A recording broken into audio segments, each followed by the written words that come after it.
When Helldivers 2 was first announced, I was more than happy to give it a try when it came out. I've been wanting a good co-op shooter to play with friends for a while now. Sadly, the game ended up getting delayed to February, placing it right smack dab in the middle of an onslaught of a bunch of other games I wanted to play. I already reviewed Like a Dragon Infinite Wealth, and I'm already chipping away at Tekken 8. But there's also Persona 3 Reload and Grand Blue Fantasy Relink. I want to play those too. So from my perspective, Helldivers 2's new release date was atrocious.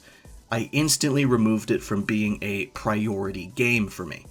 I still intended to play it eventually, and I was still interested, but I didn't expect to get into it until, at the very least, after I was done playing Final Fantasy VII Rebirth. But then the game actually came out, and even though I expected it to do just fine overall, it still blew my own expectations out of the water. Every day that passed, tens of thousands more people were picking it up, and really funny and badass gameplay clips were going around on Twitter and TikTok, which seemed to be the cause. Despite my plans, I caved. The gameplay footage swung me back around to prioritizing Helldivers 2 again, so I went ahead and picked it up. I've been tracking the game's player charts since it released, and the Steam concurrent player count just keeps going up. It very quickly surpassed the all-time peak of Team Fortress 2, Halo Infinite, Naraka Blade Point, Destiny 2, Monster Hunter World, and Grand Theft Auto 5. As of writing this video, it's right behind World of Warships, and if it continues to grow at the pace it's going, it could hit 500,000 concurrent somewhat soon. And this is just the Steam numbers. This does not include PS5 players, which is almost certainly hovering around the same amount, maybe even a little bit more. Now, I haven't played so much Helldivers 2 as to give a super detailed breakdown of even half the content, but I have played several hours, so I can at least give some impressions. So, to sum everything up, it's great. I've been having an absolute blast with the game, no matter how I play it. Solo, with friends, with strangers, it doesn't matter. I'm enjoying myself regardless. The presentation is epic. The sense of humor is great. The physics are equal parts entertaining and hilarious. The music is grand, the menus are easy to navigate, and it's easy to get a game going, and the combat is simply stellar. It's co-op chaos at its finest. And one of the reasons why I wanted to make this video is because, obviously, I'm not the only person to feel this way about the game. Every time I see someone play it, only one session, they walk away from the experience with a new perspective. Their head is clear, their skin is spotless, their taxes have somehow done themselves. Helldivers 2 seems to have hit a bullseye that seemingly no other online multiplayer game has touched in quite a long time. And that seems crazy because as great as Helldivers 2 is, it's far from being the first game to do anything it's doing. So what's the deal? There must have been some other popular co-op game recently that felt just as fun, right? Surely I can think back to something. So I thought about it. I thought about the last time I played an online co-op shooter that was this easy to get into and maintained a reliable level of quality and entertainment because it wasn't bogged down by anything else. And this is where the problem arose. The most recent game I could think of that checked all the same boxes as Helldivers 2 is checking off right now is Left 4 Dead 2, a game that released in 2009. 15 years since an online co-op shooter gave me this level of enjoyment. Has it really been that long? It sounds dramatic, I know. I've played and enjoyed stuff like Payday 2, Killing Floor 2, and Warframe to an extent. And of course, there's secondary co-op modes in single-player games too, like Borderlands and especially Lost Planet 2, which are also really good. I will admit to one big blind spot though. I still have not played Deep Rock Galactic, but just going on word of mouth, it does seem to be at that level, so I'll assume it is. But that's also kind of an issue. By just missing one of these games, how many more years until the next one comes out that I do play? Why is there such a huge gap of anywhere from 2 to 6 years between these no-nonsense co-op shooters. What I'm trying to say is, I'm glad Helldivers 2 practically fell on top of me. I know this is a weird word to use, but there's just a certain kind of tactility to the experience that's kind of hard to pin down. Everything you do in Helldivers 2, every interaction, no matter how small, has an immediate and satisfying, or at least sensible, result or consequence. Basically, it feels like there's little to no downtime at all in the gameplay loop. And the presentation is also doing its fair share of heavy lifting to help with this too. For example, one of the coolest moments in the game that every player sees is the loading screen after your hell pods are sent down to the planet. The crunchy sound effect of your ship blasting your pod down, the visual of your pod burning through the atmosphere to make entry, plus the background detail of other ships launching other pods, and the excellent hype-building theme swelling as you make your descent. It's a fucking loading screen that I'm going to see before every single mission, but I enjoy it every time. It doesn't feel like a lull or a pace breaker that I have to begrudgingly tolerate, which is what every loading screen is, and why it made Starfield such a damn slog. But here, it feels like a deliberate part of the experience, and it works. The menus in general are also relevant to this. Any menu you want to access is accessible in just a couple seconds, even the ones on your ship that you have to physically walk to. And they're similarly easy to read and use. Then you have the Battle Pass menu, which has its own dedicated button you can hit at any moment when you're on your ship. If you have enough medals saved up to buy something on one of the passes, it takes less than 10 seconds to open up the pass menu and claim it. Even Fortnite doesn't have menu navigation this legible. I've seen some people try to use the fact that the game has premium currency as a reason to call it pay to win. But you can get premium currency by just playing the game, and it's actually quite generous with how much it gives you. By the time I've only logged about 6 or 7 hours of playtime, I already saved up enough super credits to buy 2 premium body armor pieces, which are the most expensive type of equipment. And I got those super credits by playing missions I would normally play. I wasn't forced to do anything I consider boring just to grind for currency. This is another aspect of Helldivers 2 that helps the experience. It's not stingy. It's not hyper-aware of the fact that it's a live service game, nor does it remind you of it constantly. It almost feels like it's a live service game on accident. You have to go out of your way to even see the microtransactions. The game's visuals are also under-discussed. It has such a bright, vibrant color palette and an excellent variety of environments. Its use of lighting, fog, and dust makes every mission moody and atmospheric. The game is just loaded with good vibes all around. And then you have the missions themselves, which are straightforward primary and secondary objectives, with a few other activities you can do around the map for more experience points or currency. Every mission is scalable in a sense, because you can choose how much you want to do. You can bang out the primary objectives and evacuate, or you can scour the map for nearly the entire time limit to truly max out your rewards.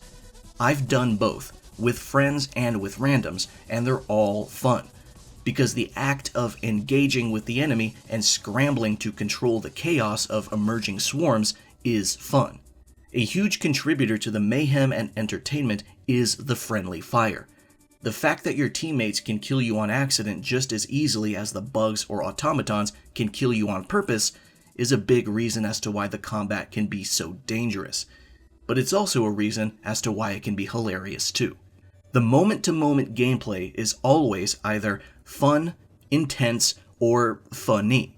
And it's not just thanks to individual player skill or luck. It's because the game is designed to enable these moments and allow them to happen so often. Helldivers 2 is just an excellent co-op experience, no matter who you're with. It's fun, it's engaging, it's easy to play, and offers a wide selection of ways to play, and every interaction is immediate and satisfying. Another big thing I really, truly appreciate is the fact that Arrowhead is against adding PvP to the game, which is great. The last thing this game needs is to have the studio divide its attention and resources between two totally different sides of the game. They don't need to stretch themselves thin trying to balance every piece of gear and every weapon to be useful for both modes. It's better in the long run to just focus on one and continually strengthen the experience. I would much rather have a game that has amazing co-op and no PvP than a game that's just okay at both. No one commits to just okay. On top of the investing gameplay, the monetization is also unintrusive, as I just mentioned. Now, could any of this stuff change in the future? Sure, Sony might get a little too cocky and start forcing Arrowhead to get more bold, or perhaps even just straight up egregious with monetization. I won't deny that's a possibility. But the fact of the matter is, the game is not like that right now. And with the success of Helldivers II comes a lot of comments and questions from people comparing it to other games, especially as we all watched it climb the Steam all-time peak players list. A big point of comparison was Halo Infinite. Now, unfortunately, despite being Microsoft's primary meal ticket for so long, Halo has fallen steeply from the grace it held during the Bungie days. I don't think it's an unpopular opinion to say that the Halo IP has been woefully mismanaged for a decade now. But here's the thing. Halo is so big, and so many people have worked on it, surely there must have been someone behind the scenes who pitched interesting ideas. And surely at least one of those ideas must have been close to Helldivers 2, right? Well, luckily for us, someone in the know chimed in on this. Kevin Schmidt, current senior designer at Epic Games and former senior and lead designer at Zipper Interactive, Rockstar, LucasArts, and, you guessed it, 343i, said this on Twitter. We must have pitched 20 to 30 game ideas over the 12 years I was there that would have totally worked in the Halo universe. Many single-player and multiplayer ODST-themed ones. Some galaxy-spanning and some more intimate, and one that was really dark. I asked a question a minute ago. Why is there such a gap of anywhere from 2 to 6 years between these no-nonsense co-op shooters? And the answer, at least in relation to big franchises like this, is that they are probably being constantly struck down behind the scenes.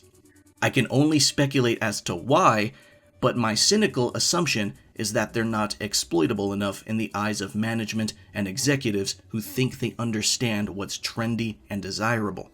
I can only imagine how many interesting spin-off pitches were made for Mass Effect, Fallout, The Elder Scrolls, StarCraft, and a bunch of other huge legacy franchises that have so few games despite their popularity and the vast universes they have. Then we have the topic of other live service games coming out. 2 of them have released right around Helldivers 2, Suicide Squad and Skull and Bones. Neither received the same amount of praise, and Skull and Bones specifically only exists because it's legally obligated to exist. And quality-wise, it kinda looks like a legal obligation game too. And guess what? Both of these games are at a full $70 to play, compared to Helldivers 2's $40 price tag, which makes it even more accessible to people who just don't have that much money to throw at a game they'll probably only play with friends. Unfortunate server issues aside, Helldivers 2 is just a better value even at a cursory glance. And although some people might not care about this particular point, the game also weighs in at a shockingly light 25 gigabytes in file size, at least on the PS5. So in an era where a lot of online games are pushing or even passing 100 gigabytes in size, it's nice to have an online game that isn't so gluttonous.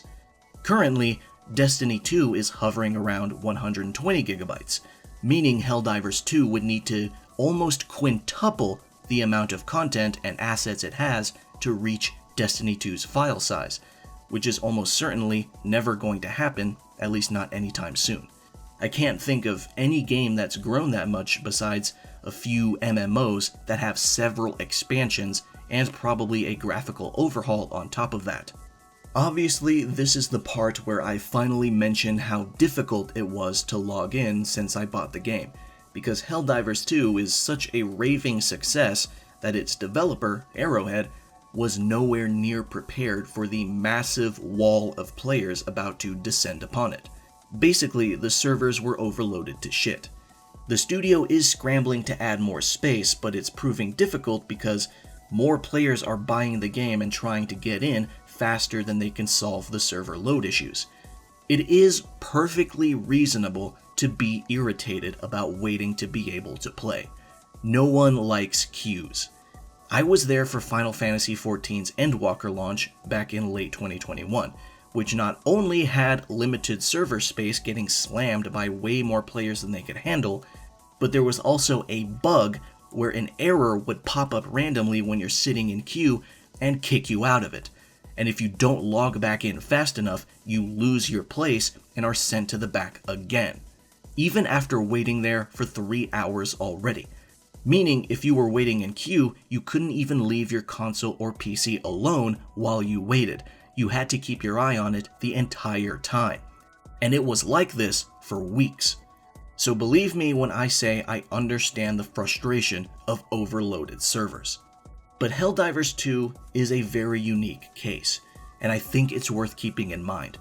Arrowhead's last game, Helldivers 1, came out 9 years ago and was a much smaller game in every respect, and it peaked on Steam at under 7,000 players. From that figure to what Helldivers 2 is pulling in right now, that's an increase of nearly 6,000%. No studio on the planet would ever predict that much growth from their last game to their next. None. If they did expect it, they would look like the most egotistical pricks around. So I don't blame Arrowhead for being ill-prepared. Any studio would be in the face of such a huge number. It's also not just the servers that are a problem. There's also been reports of players hogging up space by keeping their game running for up to 2 straight days just to avoid the 10 to 15 minute wait in queue. And furthermore, it's pretty embarrassing seeing people who don't know what they're talking about unironically telling the devs to just download more RAM.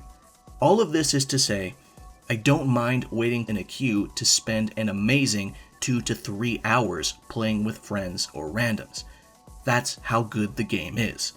It's worth the slight inconvenience. Overall, Helldivers 2 is just an excellent value, or at least it will be when there's room for everyone to get in. It takes me back to the old PS3 360 era of just mindlessly going online, joining a group of randoms, and having fun with no hardcore commitments to bog you down or distract you. It's the rare live service game that places its live service tendencies after delivering a quick, engaging, and satisfying experience first, instead of bombarding you with constant number go up equip screens and an entire color spectrum of gear rarity levels. It's a sandbox of intense battles and a stage for unexpected slapstick comedy. It's a no-nonsense game that just wants to be cool and fun. Helldivers 2 feels like a game that only pops up once every several years, and it kinda is, depending on how many different co-op shooters you play. And honestly, that's kind of the problem. A clean, welcoming experience like this should not be this rare with the industry as big as it is. This concludes my thoughts on the success of Helldivers 2. Thank you for watching, and I'll see you on the front lines to defend our democracy.